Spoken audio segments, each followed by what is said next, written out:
The silver bullet was never meant for her. And yet the night it screamed through the rain, it found a poor human girl first. A girl the world had trained to stay invisible, because Lyra Ashford had learned early that survival meant keeping her. Head down, smiling through insults, and working twice as hard for half the respect. And on that night, she was finishing another exhausting shift at the old roadside diner, where the neon sign flickered like it might finally give up. Her shoes, soaked from leaks in the roof, her hands raw from scrubbing tables, and her heart heavy with the quiet fear of overdue rent and a life that never seemed to move forward. Customers snapped their fingers at her. A supervisor sighed whenever she paused to catch her breath, and a group of late-night regulars laughed when one of them accidentally spilled coffee on her apron. But Lyra only nodded and cleaned it up, because kindness was the only thing she had never let the world take from her.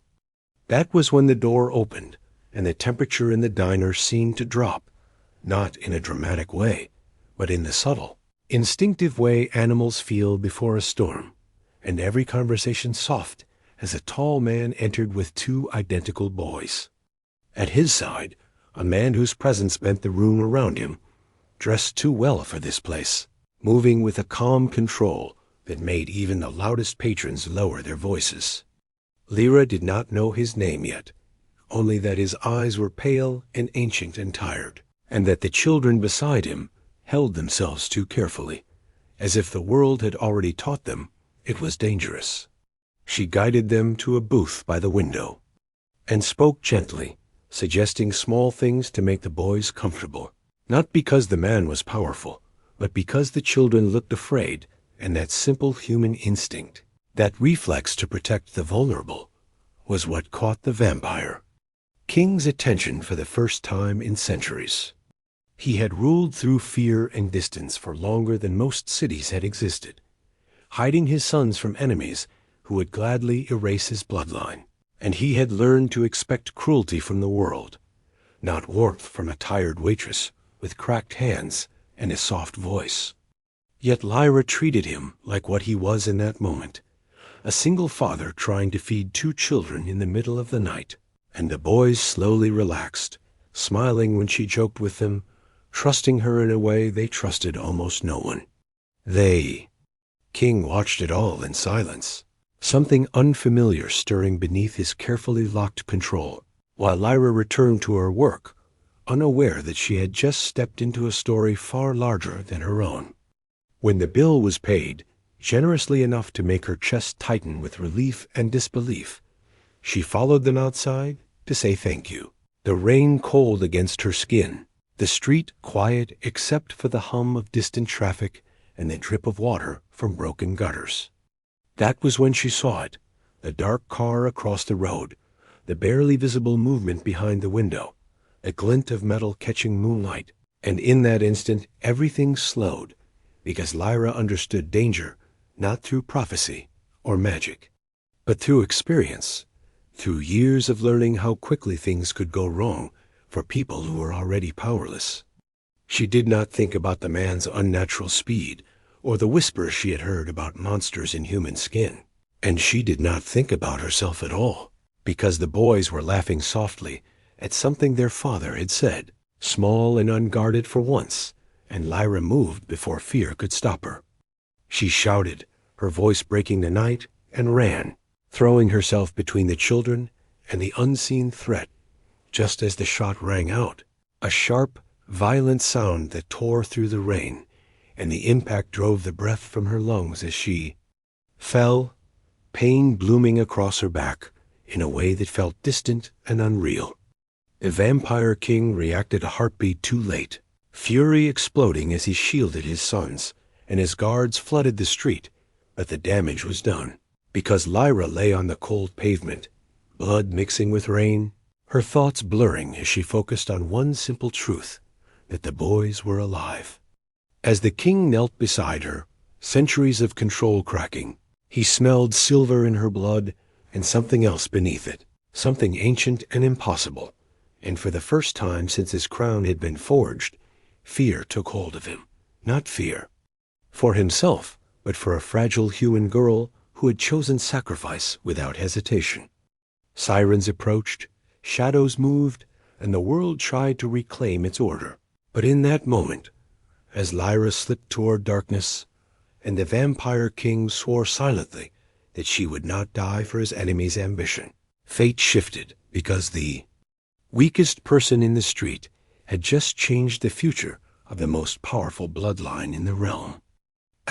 Lyra did not wake to white hospital lights or human voices, but to darkness that felt alive, warm stone beneath her, and a steady rhythmic hum that matched her heartbeat. And when her eyes finally opened, the first thing she saw was a vaulted ceiling carved with symbols she did not understand yet somehow recognized, ancient markings that seemed to breathe with a quiet power. And panic surged through her until a calm voice told her to stay still, to breathe, to trust that she was safe. Though nothing in her life had ever taught her that safety came easily. She tried to move and pain flared, deep and sharp, reminding her of the night, the rain, the sound of the shot, and the children's faces, and her breath hitched as memory rushed back. But before fear could overwhelm her, she felt a cool hand, close gently around hers, steady and controlled, grounding her in a way no one ever had. When she turned her head, she saw him sitting beside the bed, no longer a distant figure in a diner booth, but something far more intimidating and far more human all at once. His expression carefully neutral, his eyes fixed on her as if she were something fragile and rare. He told her she was in his home, that she had been brought somewhere safe, because a human hospital could not treat a silver wound properly.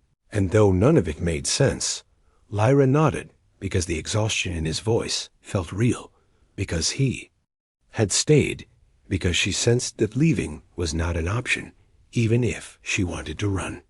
What she did not know yet was that the fortress around them was one of the oldest vampire strongholds in existence, hidden from the human world, protected by laws older than nations, and that bringing a mortal woman inside during a time of threat was considered reckless by the vampire court. As Lyra drifted in and out of consciousness, healers worked quietly, removing what remained of the silver and countering its poison with methods forbidden to use on humans, methods that should not have worked. Yet her body responded in strange, unexpected ways, stabilizing faster than anyone predicted. Outside the chamber, tension spread through the fortress like a held breath, because news of the assassination attempt had reached the court, and with it, whispers that the vampire king had risked everything for a poor human girl who had no place among their kind.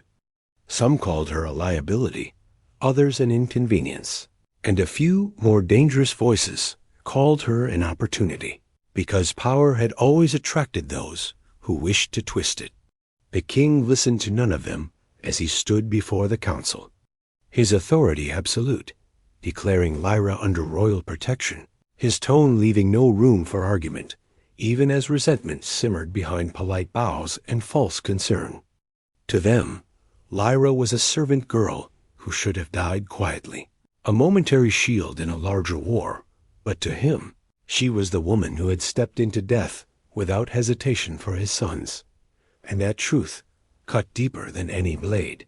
When Lyra woke, again, the pain had dulled to a heavy ache, and she found the twins seated nearby, guarded closely but smiling shyly when they saw her eyes open, the relief so pure it made her chest tighten, and she whispered that she was glad they were safe, even as tears slipped down her temples. The king watched the exchange in silence, something in his expression softening as he realized his children trusted her instinctively, clinging to her presence with a comfort they rarely showed even to him, and that frightened him more than them attack ever had, because it meant she mattered now, to them and to him, whether the court liked it or not. As days passed, Lyra learned pieces of the truth in careful fragments, that vampires were real, that the man who had sat across from her at a diner was their king, that enemies still hunted his bloodline, and that her survival was not expected. Not by anyone, and the weight of it pressed on her until she wondered if she had made a mistake by living. She overheard whispers from servants who assumed she slept, voices filled with judgment about her place. Her poverty, her humanity, and old insecurities crept back, telling her she did not belong, that kindness did not earn a seat among monsters and royalty. Yet every time doubt threatened to swallow her, the king returned, sometimes to check her wounds, sometimes simply to sit in silence, his presence strangely reassuring, his protection quiet but unwavering, and she began to see the man beneath. The crown, the exhaustion of centuries, the loneliness of power, and the fear he carried for his children. Slowly, without words, a bond formed in the space between them, built not on romance or promises, but on shared survival and mutual respect. And though the court continued to watch and wait for her to fail, fate had already begun to weave her deeper into the heart of a kingdom that had never meant to let a human woman matter at all. Lyra began to heal, but healing did not mean peace, because the more strength returned to her body, the more clearly she felt the weight of where she was. A fortress filled with beings who had ruled the night for centuries and who looked at her like a fragile mistake that refused to disappear. And though no one openly disobeyed the vampire king's command to protect her, their silence was sharp, their stares cold, and their respect carefully withheld. She noticed how conversations stopped when she entered a hall, how servants bowed to the king but barely acknowledged her presence, how whispers followed her footsteps like shadows that never quite touched her, and it reminded her painfully of every place she had worked before, every room where people decided her value before she spoke a word. Still, Lyra did what she had always done.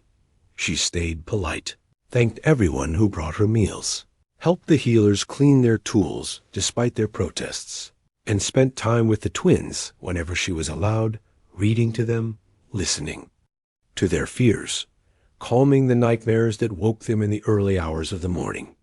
The boys trusted her instinctively, and their laughter echoed through halls that had not heard such simple joy in generations, something the king noticed even if he never commented on it, watching from a distance as Lyra knelt to their level, never speaking down to them, never treating them like fragile symbols of power, but like children who deserved comfort. What Lyra did not realize was that the fortress itself was reacting to her presence, ancient wards humming softly when she passed, doors opening a fraction faster, shadows pulling back as if unsure whether she belonged to the night or something older, and the healers whispered among themselves about how the silver wound should have scarred her for life. Yet her skin healed cleanly, leaving only a faint mark that glowed briefly whenever she slept. The vampire king noticed these things, catalogued them in silence, his instincts warning him that the court's unrest was not just about her being human, but about what she represented, an unpredictable variable in a world built on control and bloodlines. His advisors pushed harder now, urging him to send her away for her own safety, suggesting generous compensation, relocation, silence, all polite words for erasing her from the board. And each time he refused, tension tightened, because some in the court had already begun to wonder whether removing Lyra permanently would be easier than waiting for the king's attention to fade. Lyra felt that danger long before anyone spoke it aloud, felt it in the way certain nobles watched her with calculating eyes, in the sudden stiffness of guards who once seemed neutral. And one evening, while helping the twins with a lesson, she heard raised voices echoing down a corridor, her name spoken with irritation, with fear, with anger, and she understood something painful and familiar, that her presence had become a problem others wanted solved. That night, she did not sleep, and when the king found her awake before dawn, sitting quietly by the window with the city lights far below, she told him she was ready to leave, that she did not want to cause trouble, that she was grateful for everything, but had never meant to disrupt his world. The words struck harder than any accusation, because he heard the same resignation he had seen in countless humans crushed by power, and something cold and final settled in his chest, as he realized how often the world had taught her to disappear. He told her no firmly, not as a king issuing a command, but as a man refusing to let history repeat itself.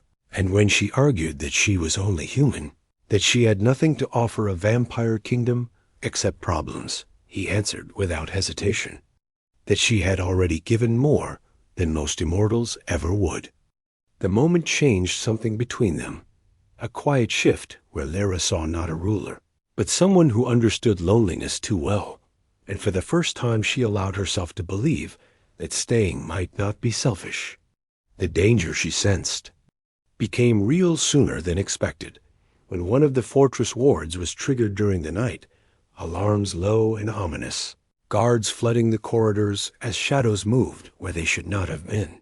And Lyra, half awake, instinctively whispered words she did not know she knew, a soft, ancient language that calmed the ward and sealed the breach before it could fully open. The words left her lips as naturally as breath, and when the king arrived moments later, sword drawn, eyes burning with restrained fury, he found her standing unharmed at the center of a circle of fading light, the air humming with residual power that should not have answered a human voice. The court would later argue about what it meant, some calling it coincidence, others heresy. But the king knew better, because he felt it in his blood, the echo of an old prophecy he had dismissed as myth, one that spoke of salvation arriving. Not in strength, but in sacrifice, not in immortality, but in a mortal heart, willing to stand between darkness and the innocent. As Lyra looked at him, fear and confusion written across her face, he realized the truth could no longer be denied. She was not just someone he owed his sons' lives to. She was becoming something far more dangerous to the established order, and far more precious to him than he was ready to admit. The fortress did not sleep after that night, because secrets once stirred could not be forced back into silence, and Lyra felt the shift immediately in the air, in the way guards doubled outside her chambers, in the way nobles who once ignored her now watched her with thinly veiled suspicion, their smiles tight, their courtesy brittle, as if she had crossed an invisible line she had never been meant to see. Whispers spread through the court, no longer just about a human girl who had survived silver, but about a mortal who had spoken an ancient tongue that predated recorded vampire law, a language believed to answer only to bloodlines long extinct. And fear followed those whispers, because nothing terrified immortals more than the reminder that their power was not absolute. Lyra, for her part, felt none of that power, only the familiar ache of being judged, of being blamed for circumstances she never chose. And though the king assured her she was safe, she began to sense that safety in his world came with a cost others would try to make her pay. The twins clung to her more tightly now, sensing danger in the way children always did, and Lyra refused to let her own fear reach them, smiling, reading stories, teaching them small human rituals that grounded them, even as she felt eyes following her through every corridor.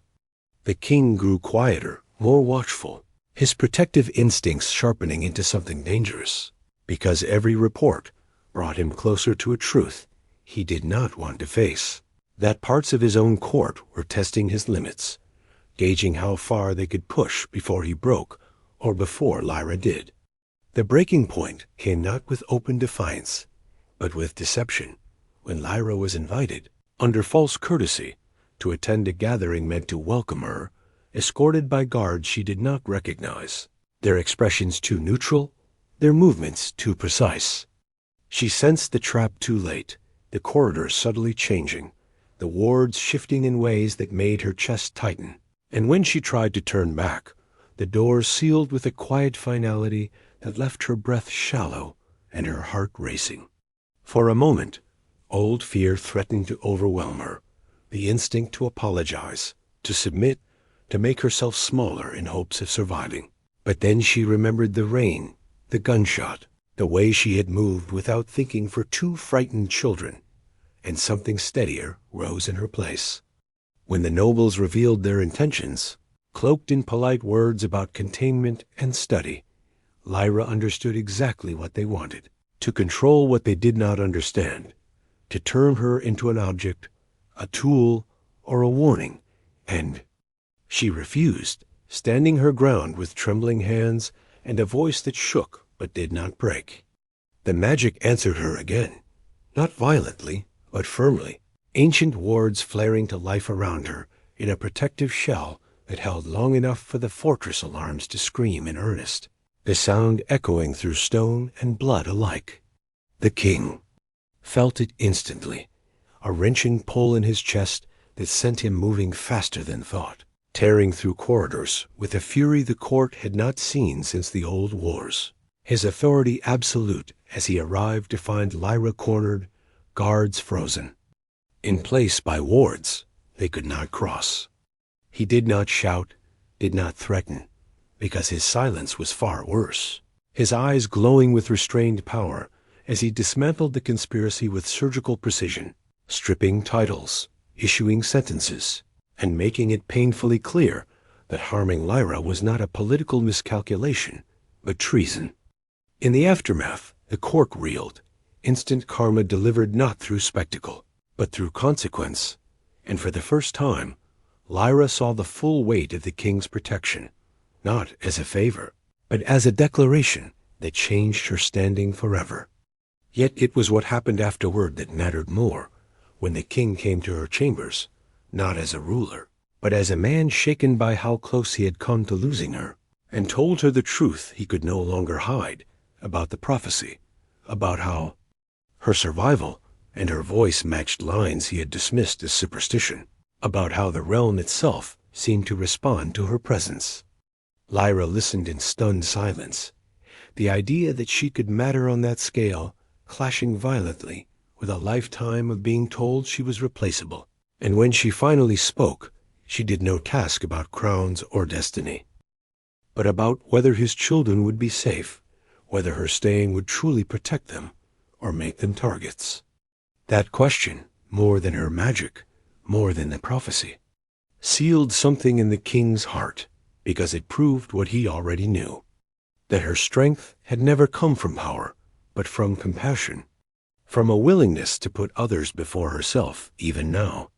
From that moment, the court's view of Lyra shifted irrevocably, some in fear, some in reluctant respect, and some in open hostility, but the king no longer hesitated, placing her under his personal protection, not hidden away, but acknowledged, visible, and untouchable. And as Lyra stood beside him in the halls she had once feared, she realized that the girl who cleaned tables and swallowed insults was gone, replaced by someone who had survived the night and refused to disappear, even as the slow, dangerous bond between her and the vampire king deepened into something neither of them could turn away from anymore. After the conspiracy was exposed, the fortress entered a fragile calm that felt more dangerous than open conflict, because peace built on resentment never lasted, and Lyra sensed it in the way the halls felt too quiet, in the way some nobles bowed deeper than necessary, while others avoided her entirely, their loyalty fractured by fear and uncertainty. She was no longer invisible, and that visibility came with a weight she was still learning to carry. Standing beside the vampire king during court proceedings, feeling hundreds of ancient eyes measure her worth, waiting for her to fail, to prove that a human heart could not endure the strain of immortal politics. The king never left her unguarded, but his protection was subtle now, woven into routines and decisions rather than declarations, and Lyra noticed the way he adjusted his pace to match hers, the way he positioned himself between her and anyone who raised their voice, the way his attention sharpened whenever her shoulders tensed. Their bond grew not through confessions or promises, but through shared silence, through long walks along the battlements where the city lights shimmered below like distant stars, through conversations about the twins' future, about the kind of world that should exist for those born into power and those struggling to survive beneath it. The twins flourished under her presence, their laughter returning, their nightmares easing. And Lyra found herself becoming something she had never imagined. A steady presence in their lives, someone they sought out for comfort and guidance, someone they trusted without fear, and the king watched it all with a mixture of gratitude and quiet awe. Yet danger had not vanished, it had merely shifted, because the prophecy Lyra embodied had drawn attention beyond the fortress walls. And rumors began to spread through supernatural circles. Whispers of a mortal woman who survived silver, who calmed ancient wards, who stood at the king's side without bowing her head. Enemies who had once hidden now tested the borders, probing for weakness, and one night, an attack came not with weapons, but with words. When emissaries arrived under the guise of diplomacy, offering alliances, peace, and veiled threats that all circled back to the same demand. The human girl must be surrendered, studied, controlled, or eliminated. Lyra listened as the king rejected each offer without hesitation. His voice calm but unyielding, and though part of her swelled with gratitude, another part tightened with guilt. Because she saw the cost of defying centuries-old power structures, the risk he was taking for her, and she wondered whether her presence endangered everything he had sworn to protect.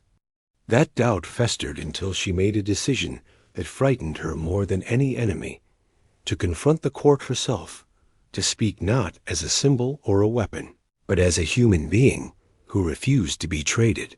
When she stood before them, her hands shook, but her voice held, and she spoke of the night she had been shot, not as a heroic tale, but as a simple truth, that she had acted because children were in danger, that compassion was not a weakness, and that power without mercy destroyed itself from within. Some laughed, some sneered, but others listened, uneasy at seeing their own cold logic reflected back at them. And when Lyra finished, the hall was silent, the weight of her words lingering in a way threats never could. The king did not interrupt, did not shield her from the moment. And afterward, when he looked at her, something unspoken passed between them, a recognition that she was choosing this world just as much as it was choosing her. The consequences were swift and severe, as one faction within the court made their move, attempting to bypass the king's authority by striking at the one thing they believed would break him. The twins, launching a coordinated attack on a secondary residence believed to be less guarded. Lyra learned of it moments before the king did. Overhearing a coded message she should not have understood, yet somehow did. The ancient language rising to her lips again as she warned the guards, buying precious seconds that saved lives. The king arrived to find her standing protectively in front of his sons once more. Fear in her eyes, but resolve unshaken, and something inside him finally shattered. The last barrier he had built against detachment. The attack was repelled, the traitors exposed and captured. Instant karma delivered with finality, and the realm held its breath as the king made an unprecedented decision, declaring Lyra not merely under protection, but bound to the royal family by choice and trust, a guardian of the heirs, and a voice in the future of the kingdom. The declaration sent shockwaves through every faction, rewriting expectations overnight. And as Lyra stood beside him, exhausted but unbroken, she realized that the powerless girl she had been no longer existed, replaced by someone who had earned her place not through blood, but through courage and kindness. That night, as the fortress settled and the twins slept peacefully at last, the king confessed quietly that he did not know what the future would demand of them, only that he could no longer imagine facing it without her. And though no vows were spoken, no romance declared, the truth settled between them like a promise neither would betray. Even as the final trial loomed, one that would decide not just Lyra's fate, but the soul of the vampire realm itself. Asterisk, the final trial did not arrive with fire or armies, but with choice, because the vampire realm had always been ruled by strength, enforced through fear, And now it faced something far more unsettling. A future shaped by mercy, accountability, and a human woman who refused to be erased. The council convened at dawn beneath the oldest vault of the fortress, a place where every ruler before the vampire king had sworn loyalty to tradition above all else. And Lyra stood there not as a captive or a symbol, but as herself, shoulders squared, heart racing, fully aware that many in the room still believed the realm would be safer if she vanished. The king spoke first, not with threats, but with truth, recounting the assassination attempt, the conspiracies, the repeated betrayals from within, and the simple fact that the only person who had acted without calculation or ambition had been a human girl with nothing to gain. He declared that the realm's greatest weakness was not Lyra's humanity, but its own obsession with power, divorced from compassion, and that if the vampires wished to survive another age, they would have to evolve beyond fear-driven rule. Murmurs spread, resistance flared, and then the elders demanded the ancient test, a binding judgment meant to determine whether an outsider truly served the realm or threatened it, a ritual that would expose intent rather than blood. And Lyra, understanding the risk, stepped forward before the king could object. The ritual did not judge magic or lineage, but truth of heart, and as the symbols ignited around her, Lyra felt every fear she had ever carried rise to the surface, the memories of being dismissed, humiliated, overlooked, and she did not fight them, because she had learned that strength came from facing pain without letting it harden her. She spoke aloud what she had never said before, that she was afraid, that she did not feel worthy of standing among immortals, that she wanted to protect the twins because no child deserved to live hunted, and that if loving fiercely and choosing compassion made her a danger, then she would accept the judgment without regret. The chamber fell silent as the light settled, not burning, not rejecting, but steady and clear, and the ancient wards recognized her intent, sealing the verdict with a calm that echoed through stone and blood alike. The elders could not deny it. The realm itself had answered, and in that moment, centuries of rigid hierarchy cracked, not destroyed, but reshaped. As the king announced the final decree, Lyra Ashford would remain by royal side, not as property, not as a weapon, but as chosen family, guardian of the heirs, and a living reminder that mercy was not weakness. The reaction was not unanimous, but it was decisive.